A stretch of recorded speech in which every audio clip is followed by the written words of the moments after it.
ಇವತ್ತು ಯಾವ ಮೋದಿ ಸರ್ಕಾರದವರು ಈ ಬಡವರ ದುಡ್ಡನ್ನು ಒಯ್ದು ಶ್ರೀಮಂತರಿಗೆ ಬಡ್ಡಿ ಮಾಡ್ತಿದ್ರು, ಶ್ರೀಮಂತರಿಗೆ ಹೋಗಿ ಹಾಕ್ತಿದ್ರು. ಈ ನಮ್ಮ ಸಿದ್ದರಾಮಯ್ಯ ಅದಕ್ಕೆ ವಿರುದ್ಧವಾಗಿ ಇವತ್ತು ಶ್ರೀಮಂತರ ಬಳಿ ಇದ್ದಂತ ದುಡ್ಡನ್ನು ಬಡವರ ಬಳಿಗೆ ಕೊಡ್ತಾ ಇದ್ದಾರೆ.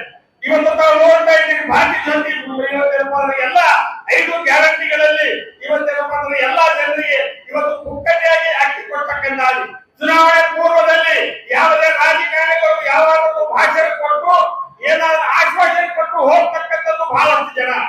ಆದರೆ ನಮ್ಮ ಸರ್ಕಾರ, ಕಾಂಗ್ರೆಸ್ ಸರ್ಕಾರ ನುಡಿದಂತೆ ನಡೆದಂತ ಸರ್ಕಾರ, ಶ್ರೀಮಾನ್ ಸಿದ್ದರಾಮಯ್ಯನವರು ನುಡಿದಂತೆ ನಡೆದಿರುವಂತ ಸರ್ಕಾರ ಅಂತ ಹೇಳಿ ಸಾಬೀತು ಮಾಡಿಕೊಳಿಸಿದ್ದಾರೆ. ಇವತ್ತು ತಮ್ಮೆಲ್ಲರಿಗೂ ಇವತ್ತು ನಮ್ಮ ತಾಯಂದಿರು ಏನಪ್ಪ ಮಕ್ಕಳ ವಿದ್ಯಾಭ್ಯಾಸಕ್ಕಾಗಿ ಮಕ್ಕಳ ಆರೋಗ್ಯಕ್ಕಾಗಿ ಇವತ್ತೇನಪ್ಪ ಪ್ರತಿ ತಿಂಗಳ 2,000 ಬಂದ್ರೆ ಆ ತಾಯಿಯ ಮನಸ್ಸು ಏನಂತದೆ, ಆ ತಾಯಿಯ ಒಡಲು ಏನಂತದೆ, ಇದನ್ನ ಕಂಡು ಹಿಡಿಯುವಂಥದ್ದು, ಇದರ ಬಗ್ಗೆ ಏನಾದರೂ ಚಿಂತನೆ ಇರತಕ್ಕಂಥದ್ದು ಕಾಂಗ್ರೆಸ್ ಪಕ್ಷ ಕೇವಲ. ಇವತ್ತೇನಪ್ಪ ಬಿಜೆಪಿದವರು ಒಂದು ಭಾಷಣ ಮಾಡಿ ಆಮೇಲೆ ಇವತ್ತೇನಪ್ಪ ಅವ್ರ ಕಾರ್ಯಕರ್ತರು ನಮ್ಮ ಕಾರ್ಯಕರ್ತರಲ್ಲಿ ಬಹಳಷ್ಟು ವ್ಯತ್ಯಾಸ ಇದೆ. ಇವತ್ತು ಬಿಜೆಪಿ ಕಾರ್ಯಕರ್ತರು ಒಬ್ಬ ಕಾರ್ಯಕರ್ತರು 5 ಕಾಂಗ್ರೆಸ್ ಕಾರ್ಯಕರ್ತರಿಗೆ ಮಲತಾ ಜಾಸ್ತಿ ಜನ ಇರ್ತಾರೆ. ತಾವು ಯಾವತ್ತೂ ಮೋಸ ಹೋಗಬಾರ್ದು, ಮನೆ ಹೋಗಬಾರ್ದು. ಇವತ್ತೇನಪ್ಪ ಕಾಂಗ್ರೆಸ್ ಪಕ್ಷದ ಸರ್ಕಾರ ಈಗ ಇವರೆಲ್ಲ ಹೇಳ್ತಾರೆ 70 साल में क्या नहीं करे, 70 साल में क्या करा कांग्रेस पार्टी। कहते 70 साल में तुम नारायणपुर डैम बनाया, कृष्णा डैम बनाया, कारंजा डैम बनाए और इस दुनिया में ये सब लोग छोड़ ಇವತ್ತೇನಪ್ಪ ನೀವು ಹೇಳ್ತೀನಿ. ಇವತ್ತು ನಮ್ಮ ಎಲ್ಲಾ ಕಾರ್ಯಕರ್ತರಲ್ಲಿ ಸುಮಾರು ಜನ ದೀನ ದಲಿತ ದುರ್ಬಲರು ಕೆಳಮಟ್ಟದವರು ಅತಿ ಕಡು ಬಡವರು ಎಂದು ಕುರ್ಚಿ ಮಾಡಿ ಕೂಡಲಾದಂತವರು ಇವತ್ತೇನಪ್ಪ ಗ್ರಾಮ ಪಂಚಾಯತಿ ಅಧ್ಯಕ್ಷರು, ತಾಲೂಕು ಪಂಚಾಯತಿ ಅಧ್ಯಕ್ಷರು, ತಾಲೂಕು ಸದಸ್ಯರು, ಜಿಲ್ಲಾ ಪಂಚಾಯತಿ ಸದಸ್ಯರು ಆಗಿ ನೀವು ಕೆಲಸ ಮಾಡ್ತೀವಿ. ಯಾರ ಕಾಂಗ್ರೆಸ್ ಪಕ್ಷ ಇವತ್ತಿಂದ ರಾಜೀವ್ ಗಾಂಧಿ ಅವರು ಇದನ್ನ ಮಾಡಿ ತಿದ್ದುಪಡಿಯನ್ನು ಮಾಡಿ ಬಡವರಿಗೆ ಅಧಿಕಾರ ಸಿಗಬೇಕು, ಬಹುಜನ ಮತದಾರರಿಗೆ ಅಧಿಕಾರ ಸಿಗಬೇಕು ಅನ್ನೋದನ್ನ ದೃಷ್ಟಿಯಿಂದ ಮಾಡಿರ್ತಕ್ಕಂಥದ್ದು. ಇವ್ರ ಮಂದಿ ಅದೇ ಹೇಳ್ತಾರೆ, ಇವ್ರ ಮಂದಿ ಏನ್ ಹೇಳ್ತಾರೆ, ಅವರು ಹಿಂದೂ, ಇವರು ಮುಸಲ್ಮಾನರು, ಅವರು ಹರಿಜನರು, ಇವರು ಅವರು ಲಮಣರು, ಇವರು ಇದಕ್ಕೆ ಡಿಸೈಡ್ ಮಾಡಂತ ರೀತಿಯಲ್ಲಿ ಬಂಧುಗಳೇ ಇನ್ನೊಂದು ಬಹಳ ತಾವು ವಿಚಾರ ಮಾಡ್ತಕ್ಕಂಥ ಮಾತನ್ನ ಹೇಳಲಿಕ್ಕೆ ಬಯಸ್ತೇನೆ.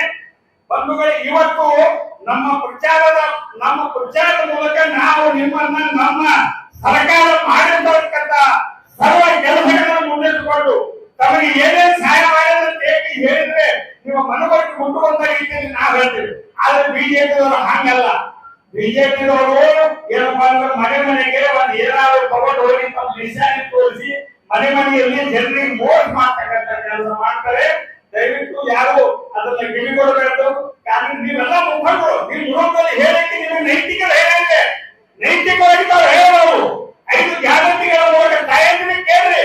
ಇವತ್ತು ಸಂಜೀತ ಬಂದ್ರೆ ಇಲ್ಲಿ ಗುಲ್ಬರ್ಗಕ್ಕೆ ಹೋಗಿ ಹಾಸ್ಪಿಟಲ್ಗೆ ಹೋಗಿ ಬಜಾರ್ಗೆ ಹೋಗಿ ₹1 ಖರ್ಚಿಲ್ಲದ ನನಗೆ ಮುಟ್ಟತಕ್ಕಂಥ ರೀತಿಯಲ್ಲಿ ಯಾರು ಮಾಡಿದ್ದಾರೆ? ಇದು ಕಾಂಗ್ರೆಸ್ ಸರ್ಕಾರ. ಕೆಲವರು ಬಡ ಜನರು ಗುಳೆ ಹೋಗಬಾರ್ದು ಅಂತ ಹೇಳಿ ಯಾವ ಉದ್ಯೋಗ ಖಾತ್ರಿ ಯಾರು ತಂದಿದ್ರೆ ಅದು ಶ್ರೀಮತಿ ಇಂದಿರಾ ಗಾಂಧಿ ಅವರ ಕಾಲದಿಂದ, ಕೆಲವರು ಸೋನಿಯಾ ಗಾಂಧಿ ಅವರ ಕಾಲದಿಂದ ಉದ್ಯೋಗ ಖಾತ್ರಿ ಮಾಡಿ ಯಾವ ಜನ ಪಟ್ಟಣಕ್ಕೆ ಹೋಗಿ ಅವರ ಮಕ್ಕಳ ವಿದ್ಯಾಭ್ಯಾಸ ಕೆಡಬಾರ್ದು, ಅವರ ಆರೋಗ್ಯ ಕೆಡಬಾರ್ದು, ಅವ್ರ ಊರಲ್ಲೇ ಇದ್ದು ಬದುಕಬೇಕು ಅನ್ನೋ ದೃಷ್ಟಿಯಿಂದ ಇವತ್ತಿನ ಕಾಂಗ್ರೆಸ್ ಪಕ್ಷ ಸಾಕಷ್ಟು ಕೆಲಸವನ್ನು ಮಾಡಿದೆ. ಬಂಧುಗಳೇ, ತಮಗೆ ಕಳಕಳಿಯಿಂದ ವಿನಂತಿ ಮಾಡುವುದೇನೆಂದ್ರೆ ತಾವು ಯಾವತ್ತೂ ಕೂಡ ಕಾಂಗ್ರೆಸ್ ಪಕ್ಷಕ್ಕೆ ಮರೆಯಬಾರದು. ಇದು 2024 ಚುನಾವಣೆ ಇದೆ. ಇದು ಏನಾದ್ರೂ ಮೋದಿ ಕೈಯ ಭಾರ ನಾನು ಭಾಷಣ ಮಾಡ್ಲಿಕ್ಕೆ ಲಾಯಕಿರಲ್ಲ, ನೀವು ಕೂತು ತೇಲಕ್ಕೆ ಲಾಯಕಿಲ್ಲ. ಇದು ಬಹಳ ಒಳ್ಳೆಯ ಮನಸ್ಸಿನಿಂದ ತಾವು ವಿಚಾರ ಮಾಡ್ತಕ್ಕಂಥ. ಅದಕ್ಕಾಗಿ ಬಂಧುಗಳೇ, ಅದರಲ್ಲಿ ನಮ್ಮ ಅಭ್ಯರ್ಥಿಗಳು ರಾಧಾಕೃಷ್ಣ ಸಾಹೇಬರು ನಮ್ಮ ಅಭ್ಯರ್ಥಿಗಳು. ಅದಕ್ಕಿಂತ ನಮ್ಮ ಅಭ್ಯರ್ಥಿಗಳಿಗೆ ಎಐಸಿಸಿ ಅಧ್ಯಕ್ಷರಿದ್ದಾರೆ. ನಾವು ನೀವೆಲ್ಲ ಮೋಸ ಮಾಡಿ ಖರ್ಗೆ ಸಾಹೇಬರಿಗೆ ಬೀಳಿಸಿದೆವು. ಆದರೆ ಅವರು ದುಡಿತಕ್ಕಂಥದ್ದು ಅವರ ಪಕ್ಷದಲ್ಲಿ ಇಟ್ಟಂತ ಒಂದು ಮುಕ್ತವಾದಂತಹ ವಿಶ್ವಾಸವನ್ನು ಕಂಡು ಇವತ್ತಿನ ದಿವಸ ಅವರು ಆಲ್ ಇಂಡಿಯಾ ಕಾಂಗ್ರೆಸ್ ಸಮಿತಿ ಅಧ್ಯಕ್ಷರು ಯಾರು ಆಗಲಿಕ್ಕೆ ಸಾಧ್ಯ ಇಲ್ಲ. ಬಂಧುಗಳಿಗೆ ತಿಳ್ಕೊಳ್ಳಿ, ಏನಪ್ಪಾ ಅಂತಂದ್ರೆ ಇವತ್ತು ಆಲ್ ಇಂಡಿಯಾ ಕಾಂಗ್ರೆಸ್ ಸಮಿತಿಯ ಅಧ್ಯಕ್ಷರಾಗಿದ್ದಾರೆ. ರಾಧಾಕೃಷ್ಣ ಅವರು ಆರ್ಸಿ ಬಂದ್ರೆ ಈ ಕೀರ್ತಿ ಇಡೀ ದೇಶಕ್ಕೆ ಹೋಗ್ತದೆ. ಗುಲ್ಬರ್ಗದ ಮೇಲೆ ದೃಷ್ಟಿ ಇದೆ ಎಲ್ಲರಿಗೂ, ಇಡೀ ಕರ್ನಾಟಕ, ಇಡೀ ಭಾರತದಲ್ಲಿ ಗುಲ್ಬರ್ಗದ ಮೇಲೆ ದೃಷ್ಟಿ ಇದೆ. ಅದಕ್ಕಾಗಿ ಏನಪ್ಪಾ ಅಂದ್ರೆ ರಾಧಾಕೃಷ್ಣ ಮಲ್ಲಿಕಾರ್ಜುನ್ ಖರ್ಗೆ ಅವರ ಮುಖಾಂತರ ತಿಳ್ಕೊಂಡು ನಾವು ಎಲ್ಲರೂ ಕೂಡಿ ಮಾಡಿ ಅದರಲ್ಲಿ ರಾಧಾಕೃಷ್ಣ ಸಾಹೇಬ್ ಕಣ್ಣಿಲ್ಲ, ಅವ್ರು ಬಂದಿಲ್ಲ ಹೋಗಿಲ್ಲ. ಅವರು ಮಲ್ಲಿಕಾರ್ಜುನ್ ಖರ್ಗೆ ಸಾಹೇಬರ ಹಿಂದೆ ಬೆನ್ನೆಲುಬಾಗಿ ಅವರ ರಾಜಕೀಯ ಎಲ್ಲರಿಗೂ ಕೂಡ ಹಿಂದಿನಿಂದ ಸಹಕಾರ ಮಾಡ್ತಂತ ಬಂದಂತ ಕಾರ್ಯಕರ್ತರನ್ನ ಏನಪ್ಪಾ ಪರಿಚಯ ಹಿಡಿದು ಅವ್ರಿಗೆ ಕೆಲಸ ಮಾಡ್ತಕ್ಕಂಥ ರೀತಿಯಲ್ಲಿ. ಅದು ಅಲ್ಲೇ ಅವರು ಬಹಳ ಸಜ್ಜನ ವ್ಯಕ್ತಿಗಳು, ಅವರು ನಮ್ಮ ಮನೆತನದಿಂದಲೂ ಕೂಡ ಸಜ್ಜನ ವ್ಯಕ್ತಿಗಳು. ಆ ಭಾಗದಲ್ಲಿ ನ್ಯಾಯ ಪಂಚಾಯತಿ ಬರೋದ್ರ ಬಗ್ಗೆ ಕಾಳಜಿ ಮಾಡ್ತಕ್ಕಂಥ ಮನೋಭಾವನೆ ಇಟ್ಕೊಂಡು ನಮ್ಮ ರಾಧಾಕೃಷ್ಣ ಸಾಹೇಬರು ಅಷ್ಟು ಹಗರ ಮನುಷ್ಯರಲ್ಲ. ಯಾವತ್ತೂ ಏನಪ್ಪಾ ಯಾವಾಗಲೂ ಅಂತ ಇಂದು ಮಾತಾಡಲಿಲ್ಲ. ಅವ್ರ ಬಳಿ ಒಳ್ಳೆಯ ಕೆಲಸದವರು, ಮಾತು ಕಡಿಮೆ ಕೆಲಸ ಬಹಳ ಅನ್ನುವಂತ ರೀತಿಯಲ್ಲಿ ಅದಕ್ಕೆ ತಪ್ಪಲೆ ಮಾಡಿಸಿಕೊಂಡಂತ ರೀತಿಯಲ್ಲ ಬಹಳಷ್ಟು ಜನ ಮುಖಂಡರು ಮಾತನಾಡಿದ್ದಾರೆ. ನಾವೆಲ್ಲರೂ ಬಂಧುಗಳೇ ಎಲ್ಲ ಮುಖಂಡರು ತಮಗೆ ವಿನಂತಿ ಮಾಡಿ ಕೈ ಜೋಡಿಸಿ ಕೇಳ್ಕೊತೇನೆ.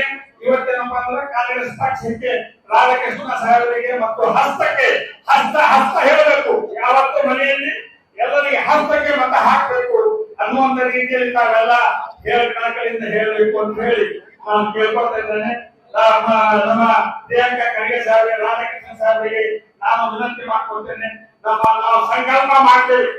ಇವತ್ತು ನಿಮ್ಮ ಎಲ್ಲರೂ ಸಂಕಲ್ಪ ಮಾಡ್ತೇವೆ. ಎಲ್ಲ ನಮ್ಮ ಪ್ರಮುಖ ಮುಖಂಡರ ಒಂದು ಅಪ್ಪಣೆ ತೆಗೆದುಕೊಂಡು ಸಂಕಲ್ಪ ಮಾಡ್ತೇವೆ.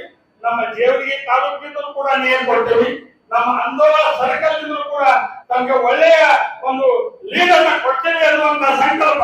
ಯಾಕಂದ್ರೆ ಮುಖಂಡರೇ ಅಲ್ಲೇ ಬೇಡ, ಎಲ್ಲರೂ ಒಳ್ಳೆಯ ಬಹುಮತವಿಲ್ಲ. ಜೇವರ್ಗಿ ತಾಲೂಕಿನ ಇದು ಧರ್ಮ ಸಿಂಗ್ ಸಾಹೇಬರು, ಖರ್ಗೆ ಸಾಹೇಬರು ಚುನಾವಣೆ, ಧರ್ಮ ಸಿಂಗ್ ಸಾಹೇಬರು, ಮಲ್ಲಿಕಾರ್ಜುನ್ ಖರ್ಗೆ ಸಾಹೇಬರು ಅಣ್ಣಂದಿದ್ರು. ಈಗಾದರೂ ಪ್ರಿಯಾಂಕಾ ಖರ್ಗೆ ಅವರು, ನಮ್ಮ ಅಜಯ್ ಸಿಂಗ್ ಸಾಹೇಬರು ಇಬ್ಬರು ಅಣ್ಣಂದರಾಗಿ ಇರಬೇಕು. ನಾವು ಯಾವತ್ತೂ ನಿಮ್ಮನ್ನ ಬಿಡಲ್ಲ.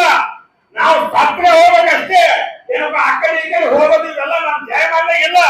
ನಾವು ನಿಮ್ ಜೊತೆಗಿರ್ತೇವೆ, ಪ್ರಾಮಾಣಿಕವಾಗಿರ್ತೇವೆ. ನಿಮ್ಗೆ ರೊಕ್ಕ ರೂಪಾಯಿ ಸರಿಯಾಗಿಲ್ಲ. ನಮ್ಮ ರೊಕ್ಕಗಳನ್ನ ನಡ್ಕೊಂಡು ತಿರುಗಾಡ್ತೀವಿ, ಚಪ್ಪಲಿ ತಿರುಗಾಡ್ತೀವಿ. ಅದು ಸ್ವಾಭಿಮಾನ, ಸ್ವಾಭಿಮಾನದಲ್ಲಿ ಇರ್ತೇವೆ ನಾವು. ಇವತ್ತೇನಂತಂದ್ರೆ ನಾವೆಲ್ಲರೂ ಅಣ್ಣ ತಮ್ಮನಿಗೆ ಭಾವನೆಯಾಗಿ ಬೆಳೆದರೆ ನೀವು ಅಷ್ಟೇ, ನೀವು ಖಾಲಿ ಜೇವರಿಗೆ ಚಿತ್ತಾಪುರ ಅಷ್ಟೇ ಅಲ್ಲ, ಇಡೀ ಕರ್ನಾಟಕ ರಾಜ್ಯಕ್ಕೆ ಒಂದು ದಿವಸ ನಿಮ್ಮಿಬ್ಬರಲ್ಲಿ ಕೂಡ ನಿಮ್ಮ ಗುಡಿಯಲ್ಲಿ ಹಾಕಿಕೊಂಡು ನಿಮ್ಮ ಮನೆಯ ಮಗನಾಗಿ ಅವರಿಗೆಲ್ಲ ನೋಡ್ಕೊಂಡು ಹೋಗಿದ್ದೇವೆ ನಾವು. ಈಗ ಅವರ ನೇತೃತ್ವದಲ್ಲಿ ನಾವು ಇವತ್ತು ಚುನಾವಣೆ ಸಲುವಾಗಿ ಬಂದಿದ್ದೇವೆ. ನೀವೆಲ್ಲ ಒಕ್ಕಟ್ಟಾಗಿ ಈ ಸಲ ಚುನಾವಣೆಯಲ್ಲಿ ರಾಧಾಕೃಷ್ಣ ಗೌಡಮನಿ ಸಾಹೇಬರಿಗೆ ಭಾರಿ ಬಹುಮತದ ಆರ್ತಂದ್ರೆ ಕೇಂದ್ರದಲ್ಲಿ ಮಲ್ಲಿಕಾರ್ಜುನ ಖರ್ಗೆ ಸಾಹೇಬರು ಈ ರಾಷ್ಟ್ರದ ಪ್ರಧಾನಮಂತ್ರಿ ಆಗ್ತಾರೆ. ಅವರು ಪ್ರಧಾನಮಂತ್ರಿ ಆಗಬೇಕಂದ್ರೆ ರಾಧಾಕೃಷ್ಣ ಸಾಹೇಬರು ಎದ್ದು ಬಂದೇಬೇಕು. ಈ ಸಲದ ಚುನಾವಣೆಯಲ್ಲಿ ಜೇವರ್ಗಿ ಮತಕ್ಷೇತ್ರದಿಂದ ಸುಮಾರು 25,000 ಮತಗಳ ಅಂತರದಿಂದ ನೀವು ಹೆಚ್ಚಿನ ಮತಗಳಿಂದ ರಾಧಾಕೃಷ್ಣ ಸಾಹೇಬರಿಗೆ ಆ ಹೆಚ್ಚಿನ ಮತಗಳನ್ನು ನೀಡತಕ್ಕಂಥ ಕೆಲಸ